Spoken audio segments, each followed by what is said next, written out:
21 years hadzizize kutamba nadzo, handii ndizvo? Vachamisa vakura, kuraone. Kuraone. Kuraone. Kuraone. Kuraone.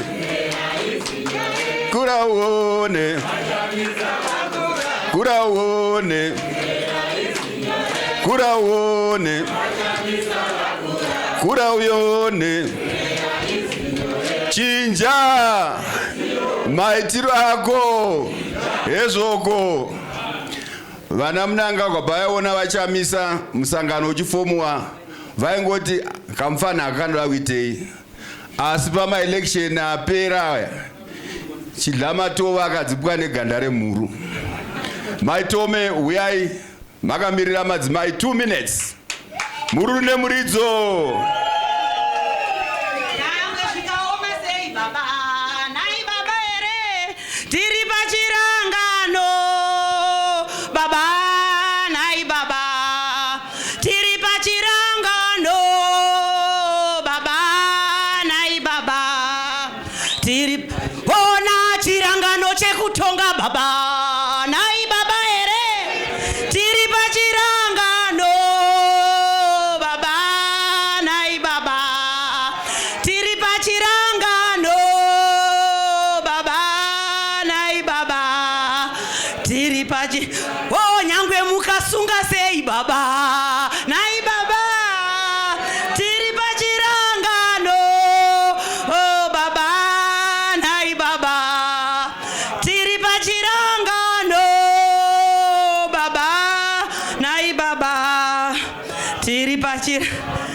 Madzimai oye! Chamisa oye! Ahoy mayuta ahoy! Ahoy vana baba ahoy! Chinja maitira akwayo makorokoto machinja. Congratulations. This is the 21st anniversary. Dayari mwana angadane 21 years. And for 21 years tinompa key. Saka president nhasi tiri kukupai key yekukiinura Zimbabwe kuti vana vese vatambura vapinde muKenani. Tanetseka president, vana vedu havana mabasa, vana vedu vari kushupika, tiri kunetseka semhuri yeZimbabwe. Sana mai tisinonzwa kurwadziwa zvakanyanya, tichakuberekai, tichafamba nemi kusvika tapinda muKenani. Mukaona zvinhu zvakunyanya kunetsa zviri kuti Kenani is around the corner. Taakusvika, vari kutirwadzisa, vari kutibhomba, vari kuita zvese, asi God is watching. Vari kuzviona. Tichafunga nzira dzese madzimai dzichaita kuti muende kuState House. We are promising you.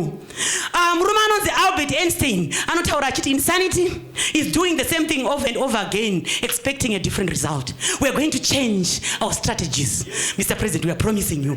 We will change our strategies and remove this illegitimate government, because we are saying we are going to mobilize and fight for a people's government.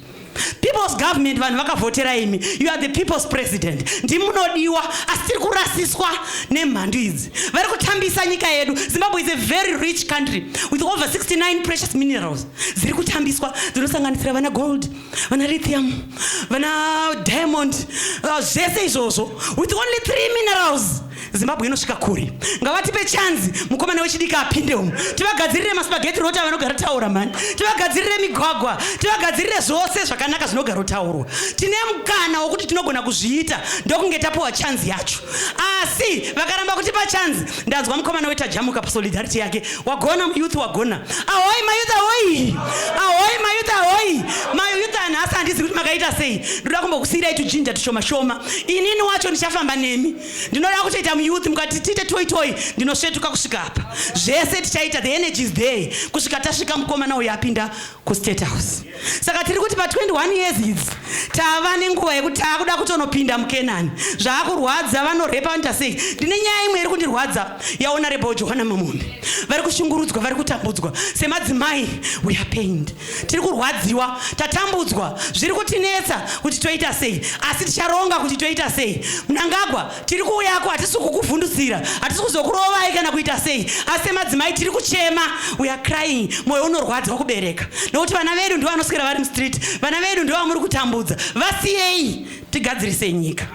Chinja maitiro ako ayo. Ahoi mayuth, ahoi madzimai, oe machinja manyararireiko, manyararireiko, manyararireiko. Wongore patonyarara nai, manyararireiko, manyararireiko mchirega. Vachisunga tonyarara nai, manyararireiko, manyararireiko mchirega mvenga. Chisa chamisa chisa.